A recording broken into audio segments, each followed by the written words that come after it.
Welcome back, everybody, to another episode of Paranormal, the New Normal, the show where we try to make this world seem a little more normal every day. We've been failing at it for 3 years, so let's keep failing, because you don't succeed unless you fail eventually.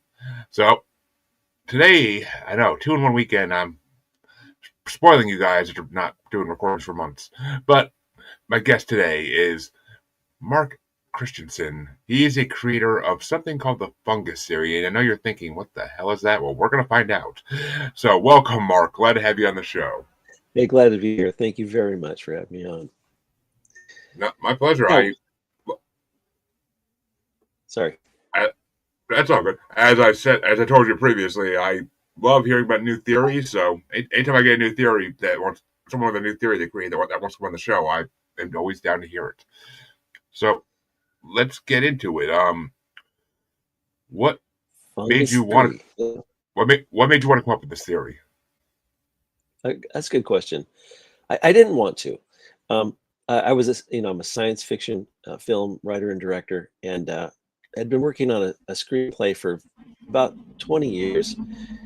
And in trying to make science fiction concept a reality, I ended up becoming an extremely deep thinker about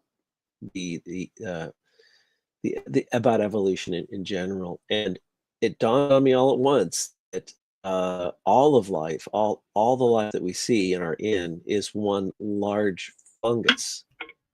And I'm a conceptual thinker. I would say that I think in concepts. So that hit me like a ton of bricks, and I thought for a while, wow, what a concept that really seems real. And I'm not going to go get a degree in science to go prove all this at my age. And I kept telling myself, I kept chanting this thing like it's not that simple, Mark. This concept you dawned on you it's just not that simple. And eventually, once you gravitate to a new idea that becomes you can't undo it. You can't stop thinking about it. So I started the research on it, and I literally felt like I was channeling for about 3 years straight. Every bit of science research, I just was really unraveling the reality of this very basic concept that everything is one large fungus. And then I learned that if that's true, then humanity is the spore, and that's where it finally started to make sense. Interesting. Well, why don't you explain this theory to me, mostly, and my audience as well, Sure. as because human beings being spores, I kind of like that idea, and I'm trying to get a little more detail on it. Awesome. Thank you, fellow spore. There's two actually the two realities that make us a spore. One is that multicellular life originated from one single fungus.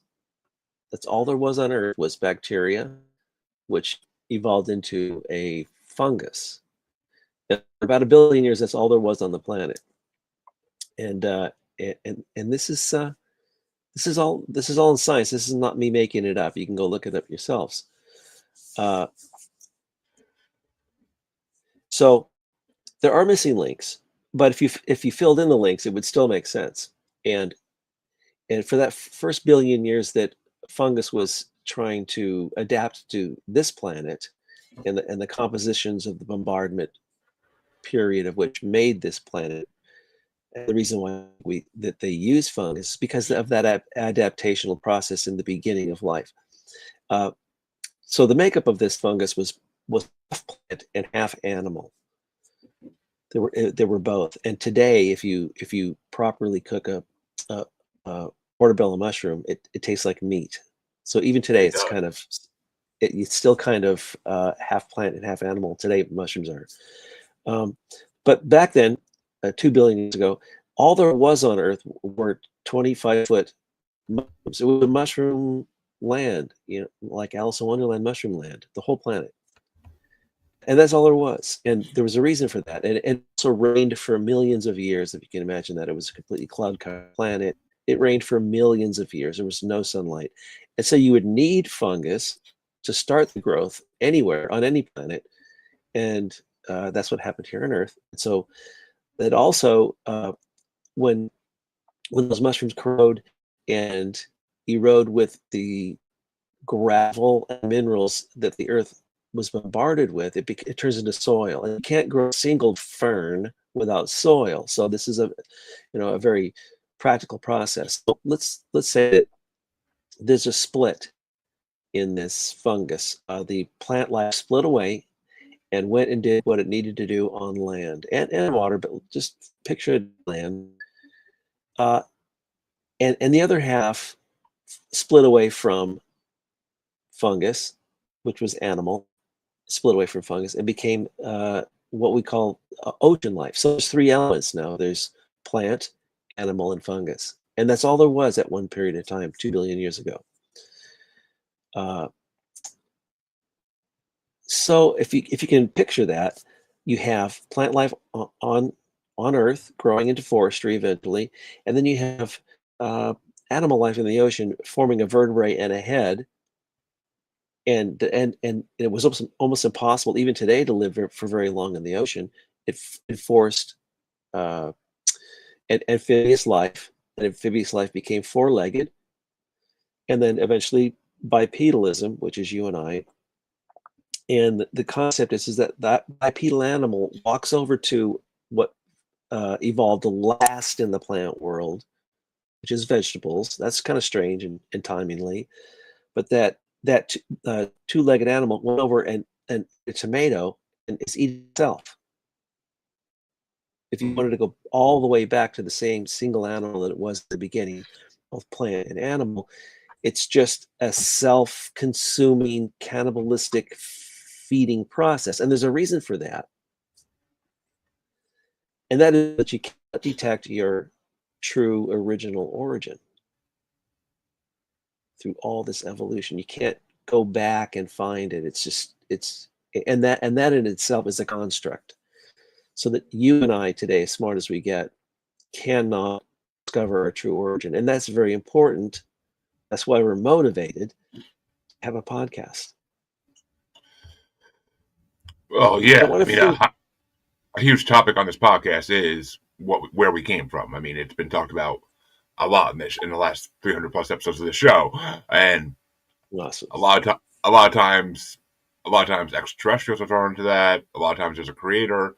Depends on who you're talking to, but there's multiple theories out there for it. This is a new one to me. This is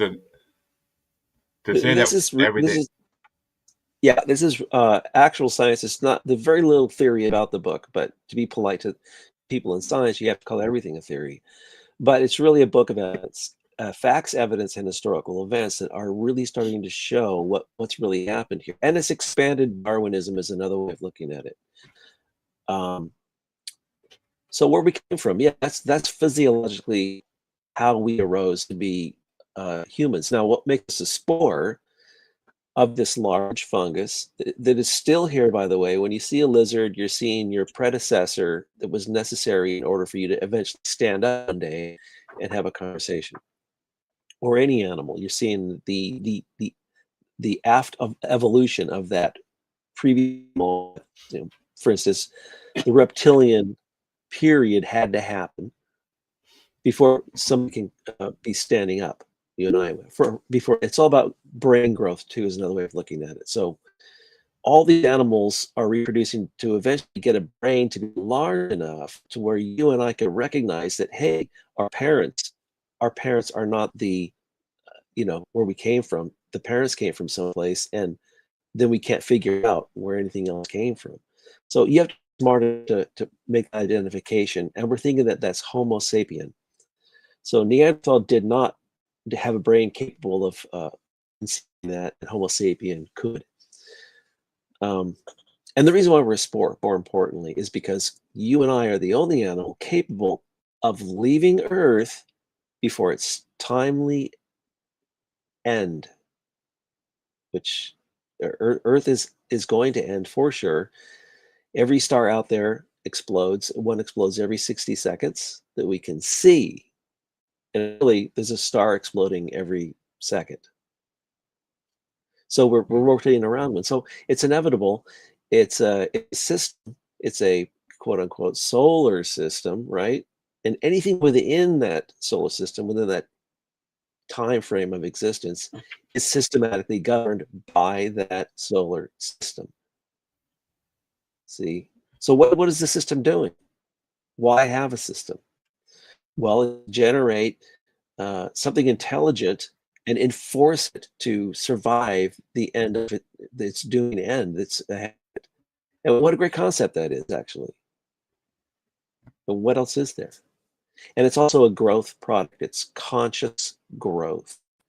So consciousness, as we use it today in human society, is basically we think, oh, we've got to arrive to a higher consciousness as opposed to a lower one. Well, that's true in a sense, but you can't do it during your lifetime because you are that just level today, and that's it. So we're more conscious than the Egyptians, we're more conscious than the Romans, and so we're this conscious today. But in 1,000 years from now, humanity will be way more conscious than we are today because it's a growth process, not just being conscious, but we're in a growth process. It's so slow, you can't recognize it as a growth process. Which makes, I mean, that does make sense. And I mean, but if we as human beings are these spores, as we said earlier, then what's the point of like humans? Like, what's our purpose on Earth if we're just these? I mean, are we just meant to thrive here until we no longer can, and then find a way off this planet? Or, I mean, are we supposed to Well, try to save the planet? that's a great question. An easy answer. Because you've been created, right? You know you have a creator. And that's all you need to know. But you do know that for sure. If you're not agreeing to that, then I think that and anybody should really do some, deep thinking or uh, or they're being biased with their view, which is it's a safety for their ego. But uh, because you've been created, right? That's a reality. I've been created. I didn't do this. I have a creator. So that's all the God you need to know. And what that God probably did this is a scenario. He's very bored, or maybe it's a group of people very bored. And they want more smart people. Well, you can't wave a magic wand and just have these people appear. You have to grow them. They have to grow into their capability of being very smart. So this is how you would do it. You would explode this matter in an expanding cold dark vacuum where light can suspend itself for a very long time in order to incubate these little what I petri planets. It's like a petri dish that are so random and so rare that on their own they would grow into this intelligent life form that could escape that petri planet before its demise. And why would this creator leave it up to you and I to uh, to regulate that process? We'd go to the beach. We'd do something else, and it's not a comfortable trip. Life's pretty tough. So they're not, whoever designed this process is going to rely on you and I to make it a success. So we're just a consequence to it, and we are going along. That's what we are. If you are a something, you can't be anything else. So we're made to build consciousness one human being at a time. Which And makes, which I and, get and that. yeah, so the enforcement of the doomsday planet, which we're on, it's on the calendar. The end of Earth is on the calendar. It always has been. And really, the biological life is really the calendar, right? Because when there's no more biological life, there's no more you to really contemplate anything. So the Earth's calendar is 9 billion years, but the biological calendar is really only about 5. And we scientists have estimated that in about 300 million years, the equator is going to start boiling. And when that happens, it's going to be a quick greenhouse effect that's going to turn us into Venus pretty quickly. And if you've ever been to Venus, you wouldn't survive there for more than about 8 seconds. So that is for sure. This is for sure coming. And in about 300 million years. That's the biological time window. It's called necrobiosis, the process of slowly eliminating all biology. So with that ahead of us, we have to get out of here.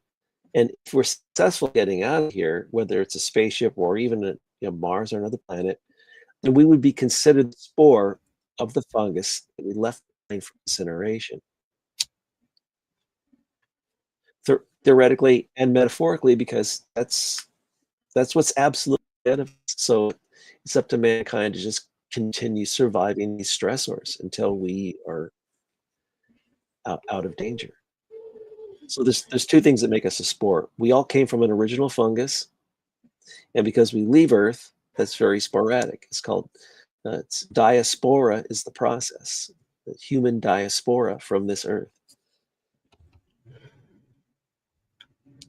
I mean, it makes sense in a way because we all heard of our whole life, like the idea in science class in elementary school, that when animals die, they become part of the soil, and eventually, so we basically are feeding our own planet, like by dying on it.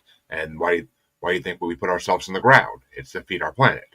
Because I mean, unless you're cremated, then you're not doing anything. You're just wasting your time. But we need to. I mean, the plant needs to be fed by something, and that's been getting fed by all the dead plants and animals for generations now, millions of generations. Well, So I why mean, that system? this Yeah, so you're right. But why choose that system to have human beings live on it? Because any other way of feeding you and I and all the other animals would be a giveaway to true origin.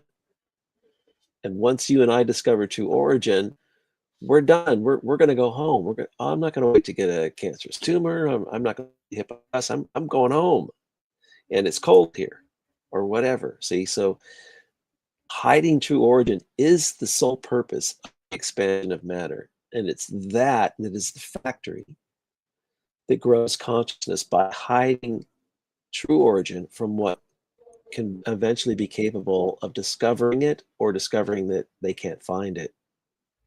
And that is what I call the void of psychosis. So, do you want me to get that? Or is it? well, yeah, because I was gonna ask. I'm like, who wants to hide the origin? Like the only person that would want to do that is the creator slash creators, or based on whatever you believe. Right, So I mean, right. which I mean, I actually just had a guest on yesterday, and we were talking about how we actually talked about how there were 5 main extraterrestrial races that created humanity in a way. And I've had other discussion. I've had other discussions about it where it's one creator, where it's societies of creators basically that want to create us. It always depends on who you're talking to and what their beliefs Yeah. are. But I think there being so many different beliefs out there could be a way to hide the true origin.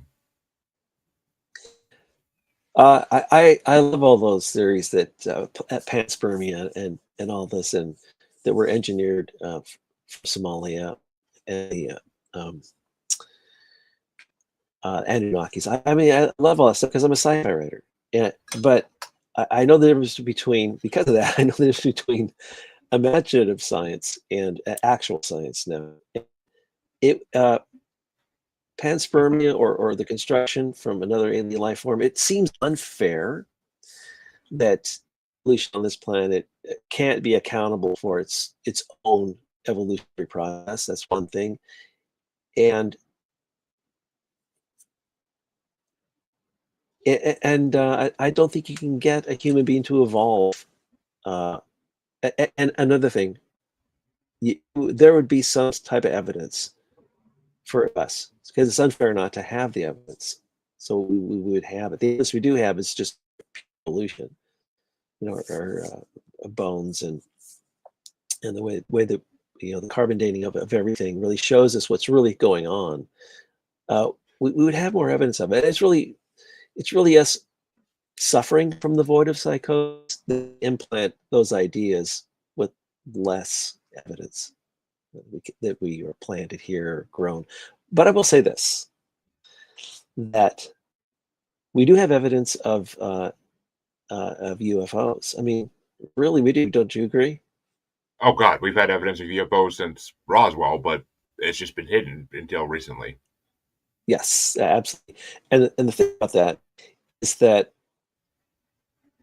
they can't fully expose us without destroying us. So they know that, and so does the government.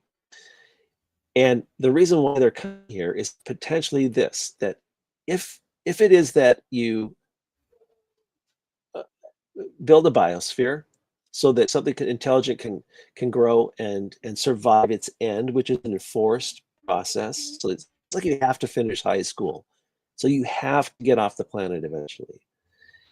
And if if the potential is there that we're not going to be successful with that, a meteorite hits, we don't develop enough technologies to leave the planet, and everything burns with the planet. I mean, what, that everything's doomed right now. You and I, all of our is doomed.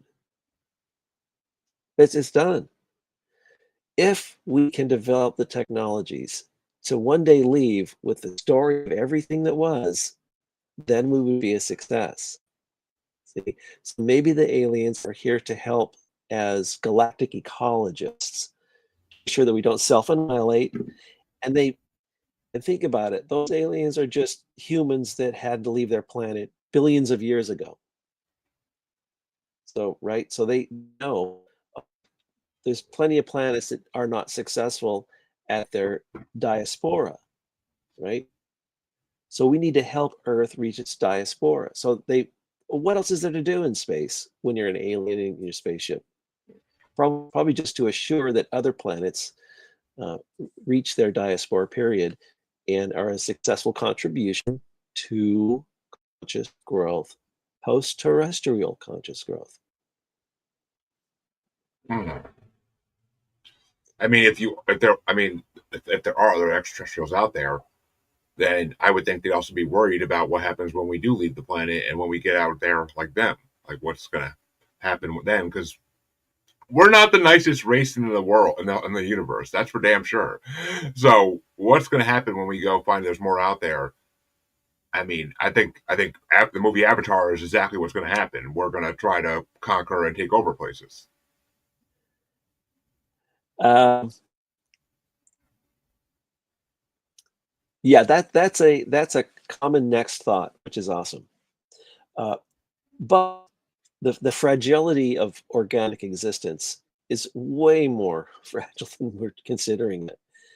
And Elon talks about this a lot. He talks like, God, wouldn't it be great if we can assure that the survival of Earth's consciousness by basically he's doing that. He's doing to Mars.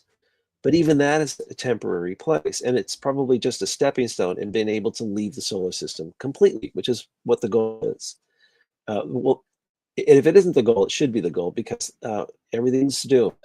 I mean, in a positive way, because it's what motivates us to continue and become smarter. And once we leave the planet, we'll be a matured consciousness. But as long as we stay on the planet, we're a premature consciousness.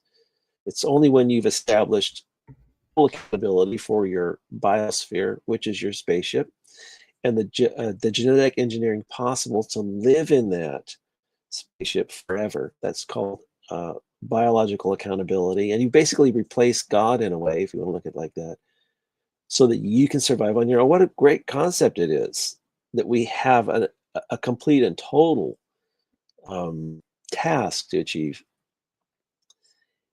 And I hope this is making sense. I hope I'm not getting too scattered about it because it's a Oh lot no, of it's evidence. And it's it's making sense because another common topic on the show is spiritual awakenings, which I mean we are. There's been a couple in the last 50 years or so, and we are in the midst of a big one right now. I mean, a lot of people are attributing it it's to the like age of Aquarius, the age of Aquarius just starting.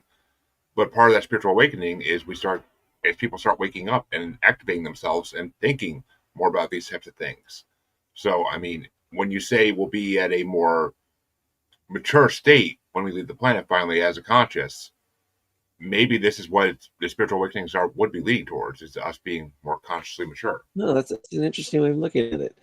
That it happens in spiritual awakenings one after another, and that would make sense too, because it is about our spirit, and human inspiration is emotional spirituality, and the inspiration and the need to constantly survive is the drive, uh, and when you think about it, when it becomes permeated within the entire culture, this doomation is was here before humans were here. I mean, the plan was to destroy what you build. So we build this biosphere and destroy it. And when you acknowledge that, you get this inspiration, an emotional inspiration to survive that threshold, and that's what inspires humans to keep.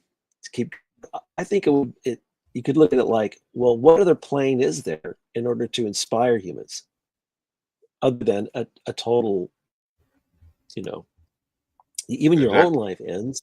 Yes, even your own life ends. You can just magnify that into a single globe as one death as well. And we all activate ourselves and participate in the survival of it as best we can. We're trying to live long as we can, to be around our friends and relatives as long as we can, and just participate in life as long as we can. And eventually, we're going to be able to do that for a very long time.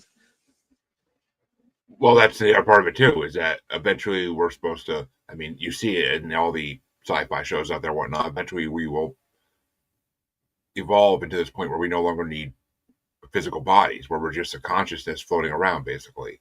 And we become basically like clouds in a way, almost. Yeah, I battle with that one too. I think that organic life is the only threatened existence, and that's that threat and that stressor that causes you to become more conscious. So uh, to become, we're a part machine. All machines have a failure rate. Anything mechanical. So I don't think we're going to become, what do you call it when you have a robot eye or a robot brain? Part of you is a robot. It's going to fail for sure. It's organics that evolve will always overrule the continuation of things, because eventually, hardware and mechanical things always fail. So I think that will always be bones and flesh in order to experience that constant threat. This is the stressor that's made us become who we are today and what we will need to be in the very end. If you're looking at it in the sense that the universe is here to grow consciousness to its maximum.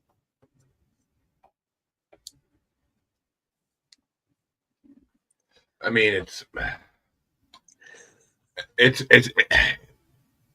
you're right. It's one of those things that's not 100% easy to wrap your head around at first. You have to really think about this and be like, huh, Yeah. it does make sense in some degrees, and in some degrees, like, it just doesn't feel like it fits, but it would. I mean, It's curriculum stuff. So let's try and stay on the fun stuff. I know, and I see you doing that. But how do you file all this stuff quickly? Um, so we'll try and stay on the fun stuff, so it remains intriguing. Uh, and so in general, what makes sense to me with this study is that it's about growing consciousness to whatever that maximum is. well, And how you do it, really quickly, how you do that is you have an organic entity that can easily easily die, constantly try to survive that death all the way to the end. And if there were a window of how to get it to grow to its maximum, it would be the beginning of light and the end of light. And those are the books that we're gauging on. Uh, so from the beginning of light to the end of light, you have all that time to grow to your maximum. And at the end of light, what else is there? It's just you staring out of a spaceship into darkness. You don't know where you're going to or coming from anymore. And all you really can see is your hand and blackness. Which sounds like a great episode of Love, Death, and Robots. It really does. I mean, that last scene does sound like straight out Love, Death, and Robots. But it's funny that you mentioned Mars as like being the first place we go, because I mean, I know as a sci-fi trope, like a lot. I believe Star Trek's the prominent example of this, I believe, but it's been done on other shows as well. That Mars is always the first planet we try and colonize, and then we eventually spread our like seeds into the rest of the universe. Which exactly. And that amuses me because there's a great theory out there that we came from Mars, that there's a theory out there that we were running from Mars when we came to Earth because Mars was dying, it's in the state it is now, where it's a dead planet basically, but a planet that still was able to survive in space, but life cannot, unless life is below ground, it cannot survive. Which there's theories of that too. We won't go down that wormhole because that's a long wormhole, but. Yeah, but there's fragments of Mars on Earth, right? There's fragments of Mars. We found them. Oh, and yeah. so why wouldn't some of those microbes that we just discovered, if that's the extent of life on Mars, those microbes could have bounced over to here and then ignited life? I mean, it's a great fun concept. It is. It's a very possible and fun theory. But here's the thing, though: if we're trying to get to the point of higher consciousness, aren't we impeded by the technological advances we created that distract us from growing consciously and just keep us basically in a zombie-like state, staring at our phones, TVs, tablets, what have you? Well, here's some fuel for that. We're not trying to reach a higher consciousness. We actually are the higher consciousness if you look at previous history. So consciousness grows so slowly, and for a good psychological reason, is so that you don't know that you actually are the growth of consciousness. Another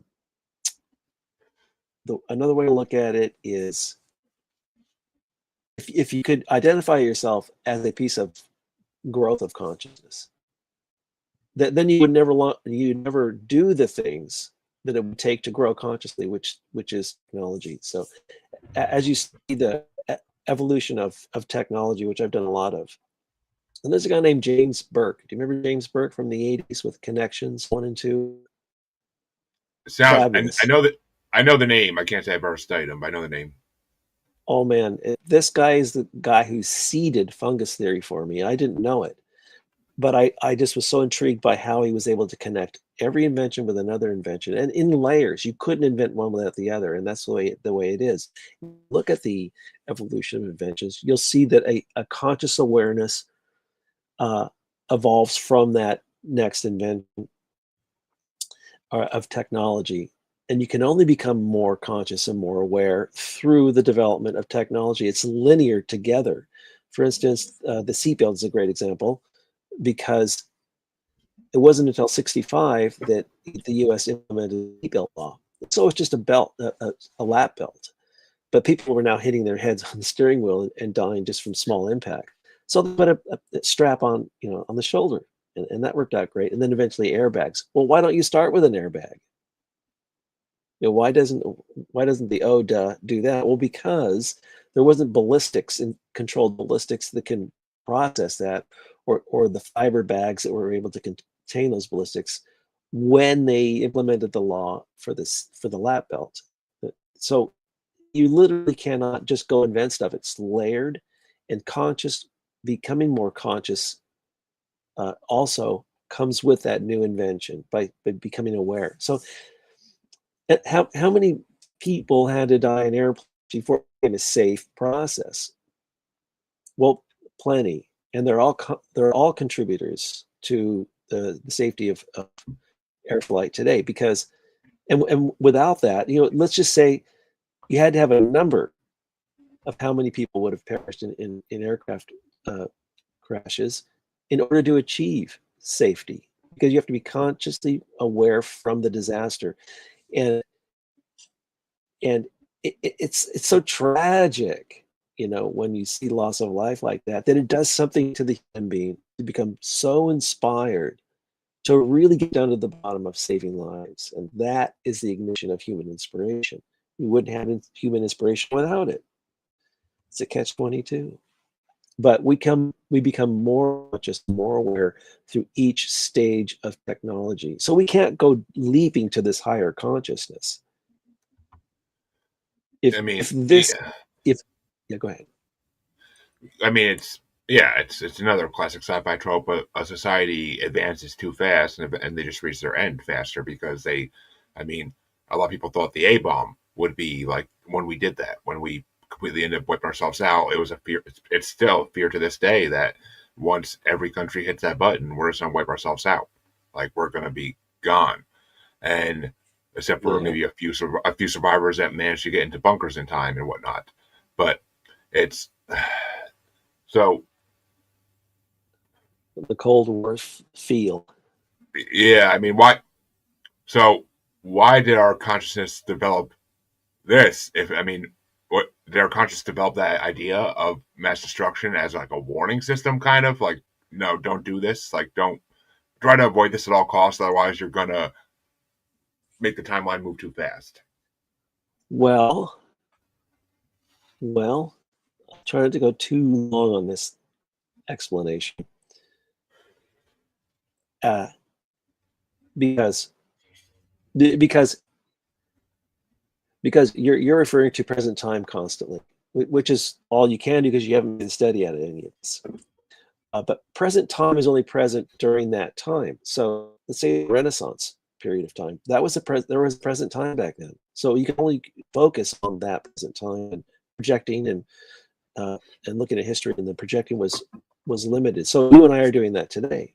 But to get out of the present time analogy of that, what what is the fungus's primary goal? You keep referring to that, and you're going to answer almost every question. What and can you tell me so far what is the fungus's primary goal? Survival, it seems like, but Well, absolutely. That's all you need to say, but it's surviving the end of Earth. It's evolving into something capable of doing that.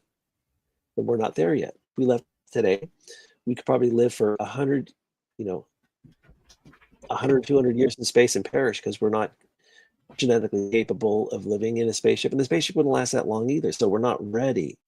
Um, so we need to build technologies. So what is that? And in my book, I have a character called the Tin Can Man and the Tin Can.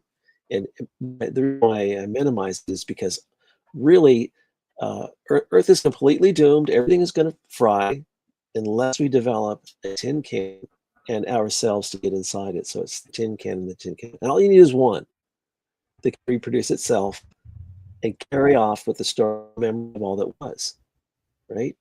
Just one. Okay, a million in a big spaceship would be great. Everybody can't go. It's a Ozark kind of thing. Not everybody can go. But if you can get one, then to live it for eternity in space, then we've succeeded. So that is really the fungus's primary goal. So what kind of technologies do we need in order to achieve that? Well, one of them is controlling nuclear fusion, because yeah, it's a part of the evolution of all the technology. We're a part of this evolutionary thing, and the quest to solve everything constantly is a really wonderful human trait, but that isn't possible. And weirdly enough, in theory, if you try to improve the system we're in today, then we would never achieve our goal. See, we are it growing all the time, doing what it's supposed to do. You don't want to improve that. It's about defending ourselves in a combatant world that forces us to develop these technologies to get off the planet in time. And it's happening without us really consciously doing it. It's weird to see it it's. that I way. mean, yeah, it's a trippy. Definitely a trippy idea, and it's.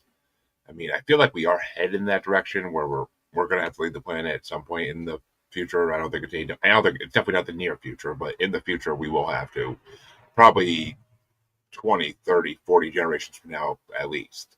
But it's, I mean, it's bound to happen.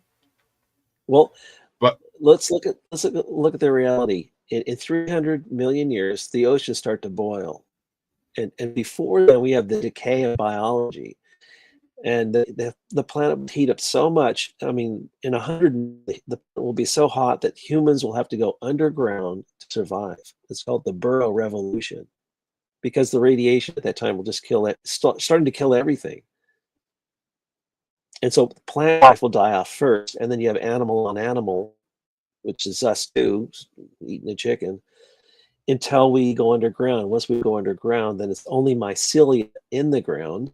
It's mushrooms again, and we become kind of a mushroom in the ground again.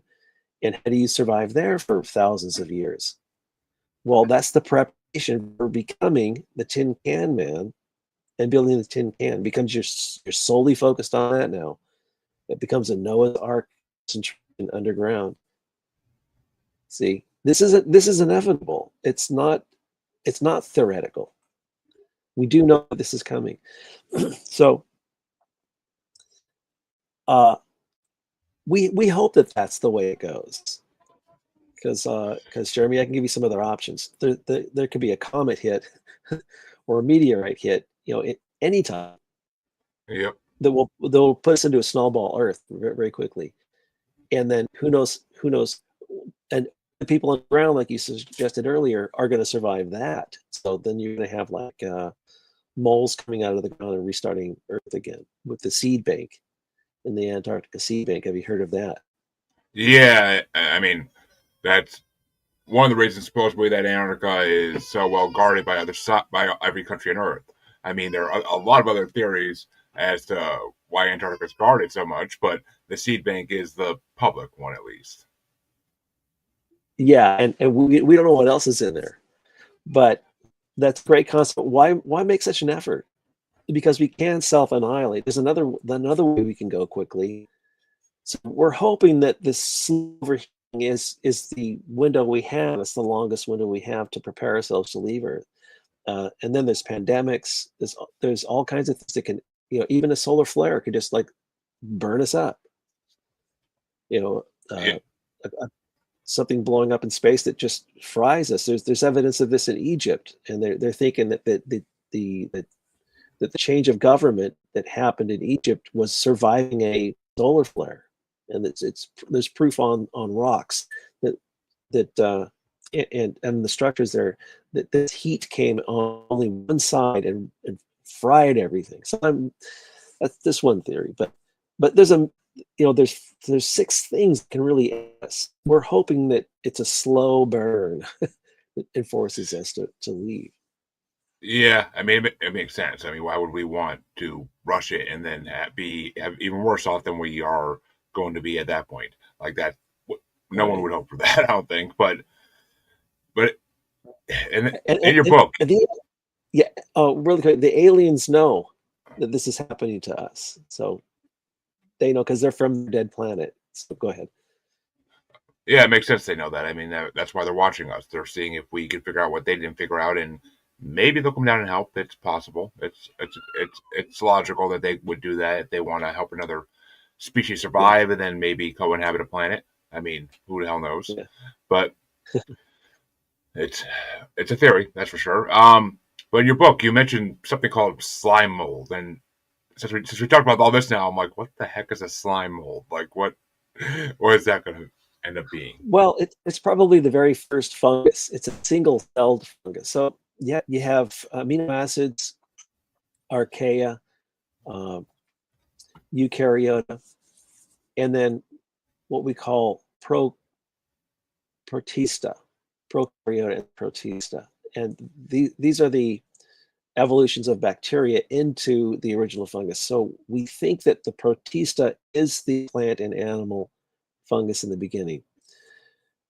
Um, that probably was slime mold, single celled, not multicellular, which you have to become before you can really evolve any animal beings, not a cell, but animal life. So The single-celled slime mold, what that does is when you study those, each cell communicates to another cell. It's like branching off, and each cell will eventually, formulate, looking for food is basically all it's doing.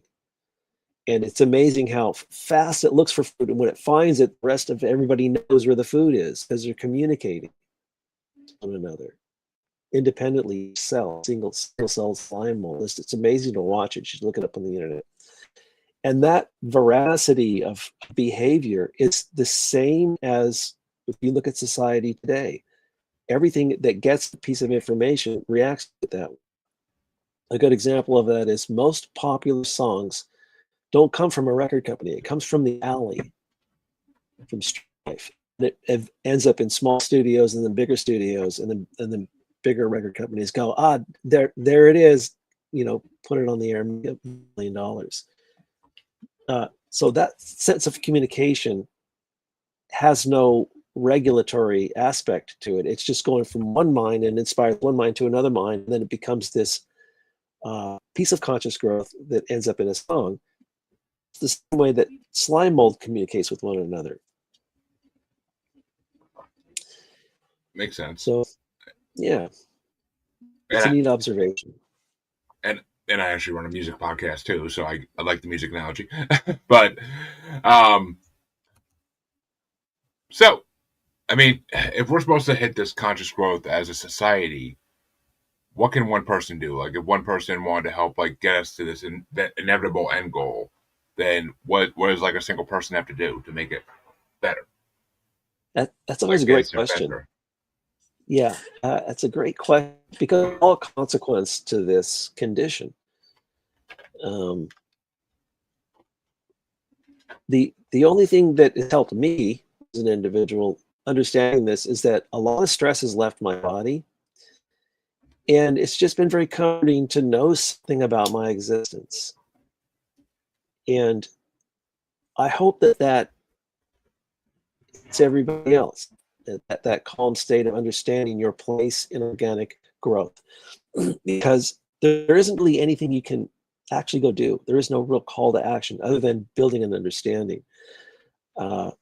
If the conscious plateau that we're at today came from everybody acknowledging their experiences in life, right? You have a collective conscious within your mind. It's called your subconscious. And then there's a global socialized conscious subconscious. So I'm fingering off. I'm trying to stay basic. But we've reached a plateau through all the other layers and years of consciousness becoming more conscious aware through technology to today. You can't accelerate that.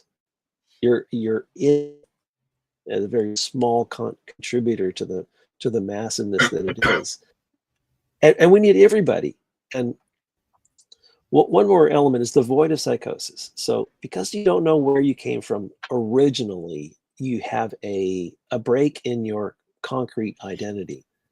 So you kind of have a nervous system that makes you go out and perform actions, and these actions help signify the lack of identity that you have.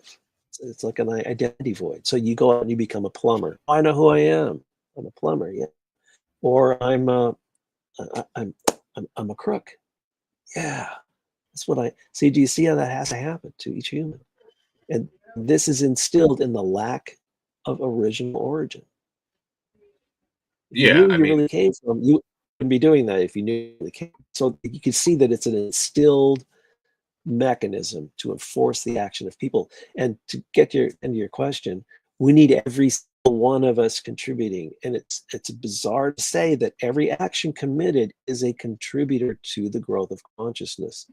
So in a bizarre way, Charlie Kirk, bless his soul, was a great contributor to the expansion of consciousness, good or bad. And so is his killer. It's strange to see it work like that, but it's a positive takeaway to understanding that we are all so much more conscious from not only Charlie, but his killer. The system we're in is the system that's working. And if you improve it, we might not get off the planet in time. I mean, I get that. I mean, and way to keep it topical. I, I mean, it makes sense. It makes sense. And so, actually, and this has kind of been a question that's been eating in my head for the last couple minutes now. What? So, if a human being decides to end their life early, is that contributing, Yeah. or is that taken away from the global growth consciousness? Every action is not only is two things. It's a self-signifying device, and it's also a pure message. Every single act committed. So that's a yes to it all. And that's strange you bring up suicide, because the leading of death, not heart attack or cancer, it's suicide. So why that? Why is that the case? Because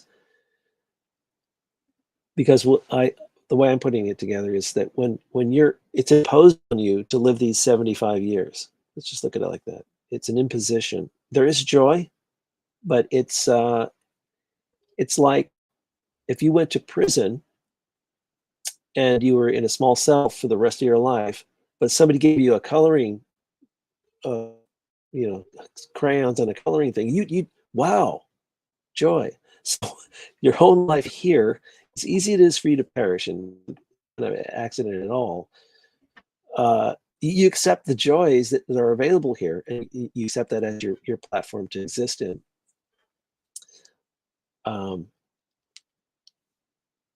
But but it's not totally unfair to you. So you're imposed on these 75 years. Now what are you going to do? It's an imposition, but you do have one choice. You don't have to do it. You know, well, you don't have to do it. And you and I and everyone who is an adult, are living in a kind of a postponed suicide. We thought about it at one time. We're like, oh no, I'm going to do that. So we made a choice to continue rather than that already. Yeah, I mean, we definitely made a choice, and most of us were still here talking, so obviously we made that choice to keep thriving, keep trying to move on forward. But Yeah. well, this is the time in the show where I think it's time we talk about the end game. So if we do achieve this maximum growth consciousness as a planet, what's it going to show us? Yeah. What's the purpose of us hitting that? Yeah. So it's an enforced process. There's no way around it. We have to do that. So the primary goal, we are the fungus. We are the spore of the fungus trying to achieve this primary goal because we're forced here to do that. After that, what you can imagine anything you want. We go to the edge of the solar system, look back at the sun and watch it engulf the earth, whoosh, gone, and go, whew, that's close, now you're in our spaceship. Now what are we gonna do? There's that. And then there's the incorporation of the Galactic Federation, if you want to call it that. Before we leave, we are capable of coexisting with other alien life forms that have succeeded. And that's what I like to look at. So that it might be 100,000 years from today that we commingle finally. And when we're ready to accept them into our life, and usually it's got to be something tragic that gets an entire human culture to agree with something that used to be frightening, but you have to have a huge need for it. So after a couple of comet hits, snowball Earth or whatever, and technology is advanced to the point where we're like, hey, somebody save us from this, whatever it is, then the aliens are going to understand, well, they need this really bad. For instance, it's a good example. Indigenous tribe. There's one that they tried flying the helicopter over to see them. They're shooting bows and arrows at the helicopter, right? Yep. So what if you landed there? What if you landed there, gave them the keys to the helicopter? They would just dismantle it. they wouldn't be able to do anything. So that's the same thing as a the flying saucers that are landing here. We're indigenous to that as a tribe, and I'm getting away from the original question. I'm sorry. I like where you're heading though, because I mean, the fact that you bring up the Galactic Federation kind of made me smile Yeah, because that's something that's been talked about on this show a lot. And I mean, I am a full awesome. believer that I'm a full believer that there is a Galactic Federation out there that just, as Marvel put it, Earth is a dirtball planet and they want nothing to do with us yet. They are prohibited from actually meeting us. They're prohibited from actually interfering with our growth because they were not ready for it as a society. It, it's pretty typical logical thinking if you think about it. They've come here as ancient aliens, knowing that we're that guy that would shoot bow and arrows at them, at that helicopter, that spaceship, and still to this day. I mean, we just shot a Tic Tac. Did you see that coverage? I did not see that. No. Oh no, you got to look it up. In 2024, we locked in. It was a drone about off the shores of Yemen, and the drone was watching it, and another drone shot at it, and you could Hmm. see the missile hitting it and bouncing off it. It's incredible. And then out from it comes three like probes that are going, okay, who just hit me? And so you have four objects flying, came out like protectors, like our flares that come out of our helicopters. It's got its own things. It is absolutely sci-fi, not from the world stuff. Um, Interesting. That's so there's a huge piece of evidence. You should check it out. This is I can't. incredible. I honestly can't believe that someone has brought to my attention yet. I'm honestly surprised by that. But It's all it it was on the news last week. So uh, if that's the case, then they're here with their drones, you know, checking it out, figuring out what it's all about. They can't come down and land their helicopter. We'll just attack it. We just attacked it. So they know it, better. Yeah. I mean, And we'll be it would ahead. it would have to be covert, and they would have to meet particularly with world leaders and whatnot first to. And I think that's people keep saying 2027, 2030 are supposed to be big years for humanity, and I mean, I think it has something to do with that. A lot of people do. A lot of people think it's when arrival will actually happen, and they'll be talking Yeah. to world leaders, and then if they talk to the right ones, the world leaders will bring the rest of humanity into it on a level where it doesn't make us instantly scared. They'll introduce them slowly enough where our minds can handle Right. it. Right. I mean, Well, those of us who are not like me, and me, I would just be out there shaking their hand immediately, like, "Hey, I got so many questions for you guys." that's what I think too. You and I would be capable of that, but I'm also thinking that I would be shivering to just approach more than 10 feet. Just it would be bizarre experience. I would be out of body in my own head. As much as I would condition myself to handle it, I think I would be having less experience.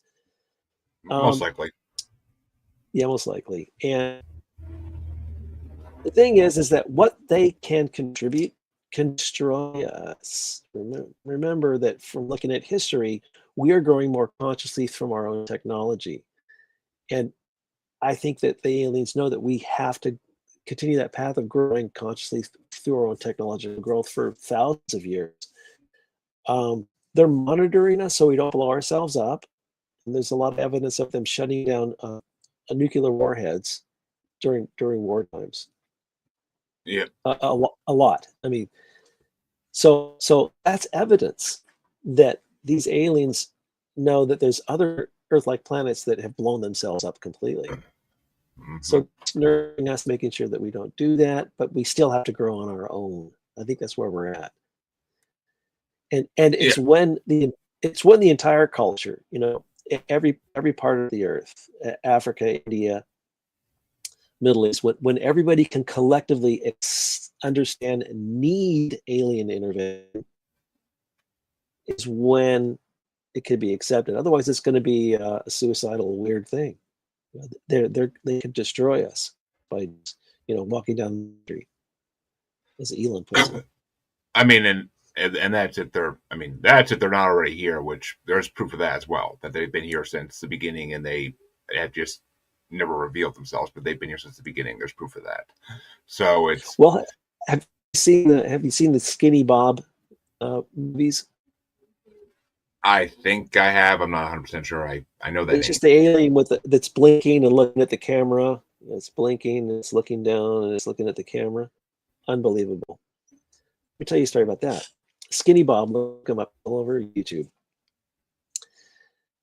In 1979, I was watching a documentary. I mean, in the 70s, there was not documentaries. If you saw a documentary, you waited a week to see it, right? It was about ancient aliens. Because there was only 12 channels and really only kind of like 5 that worked. Remember that? How old are you?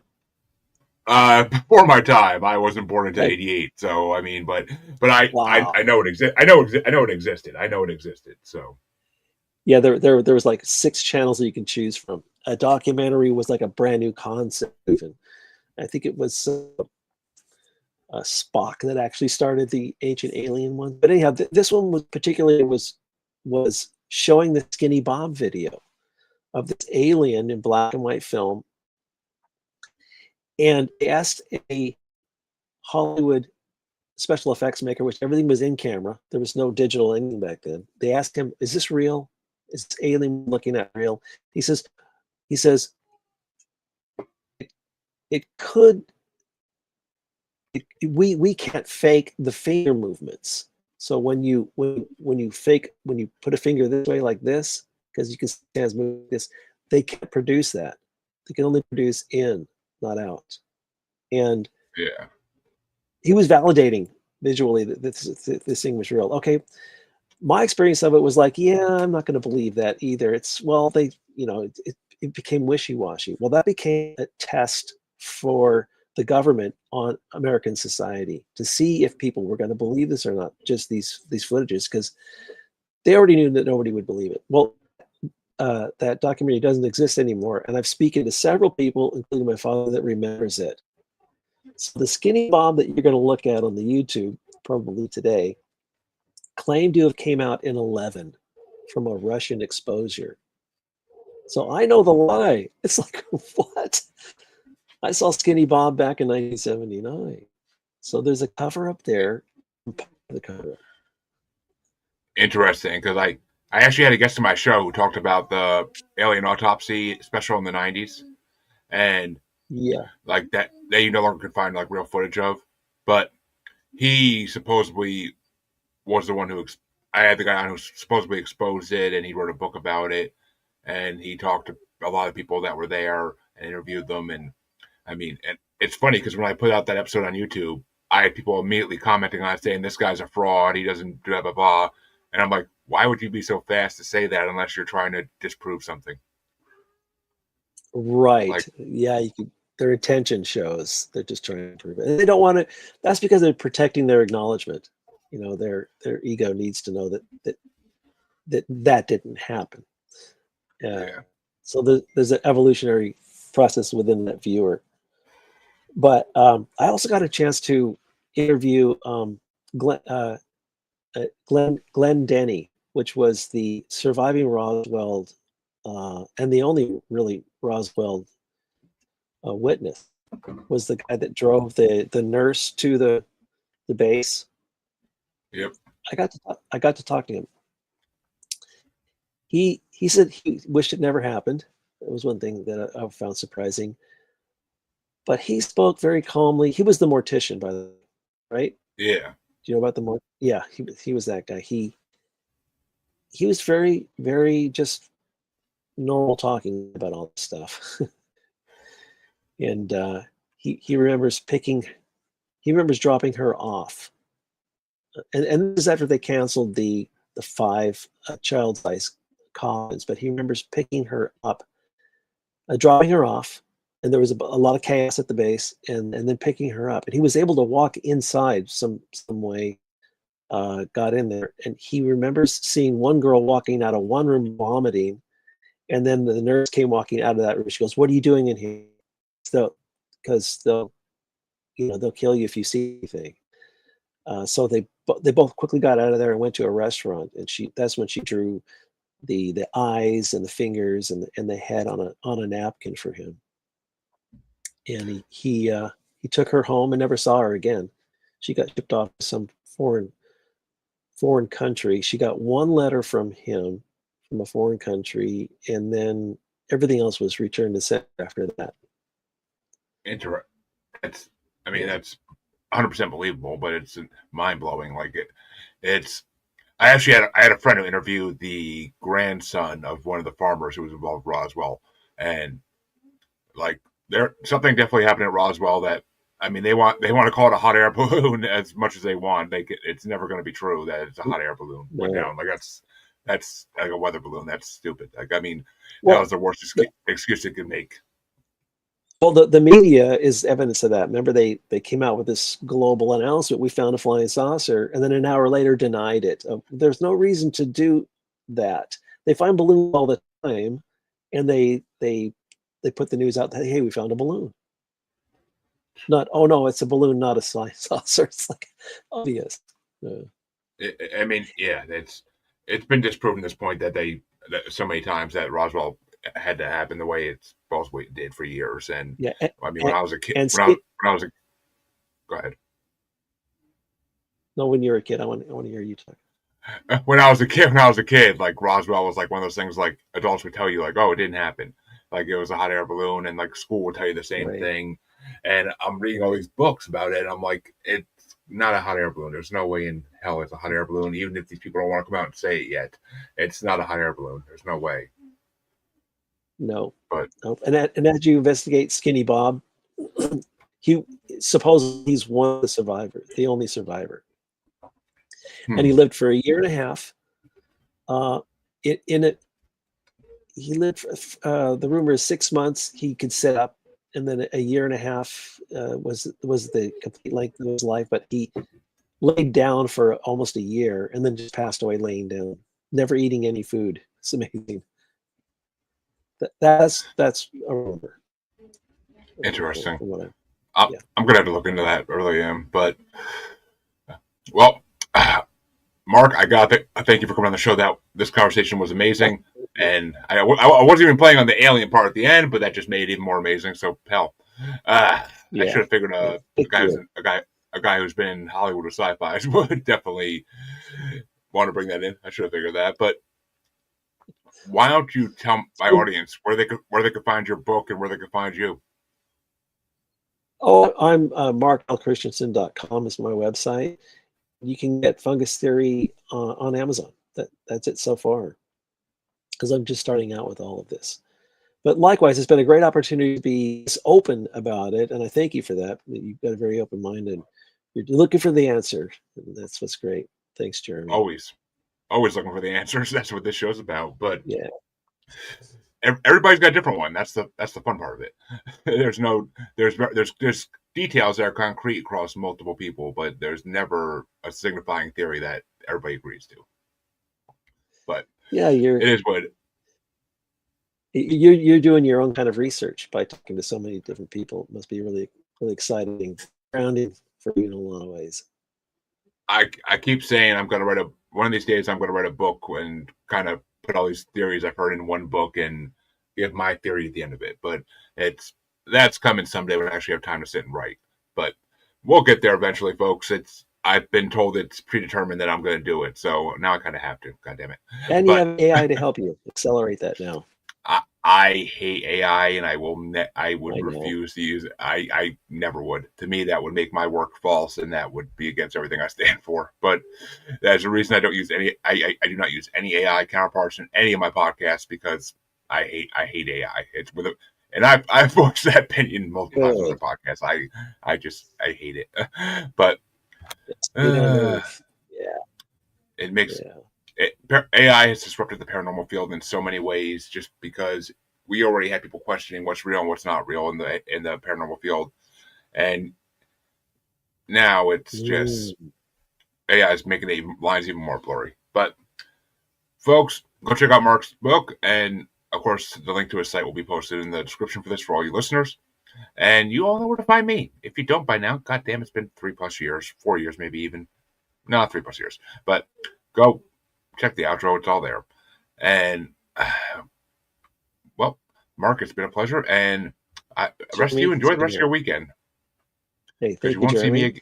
again. Maybe we'll see you again on another paranormal podcast. You never know.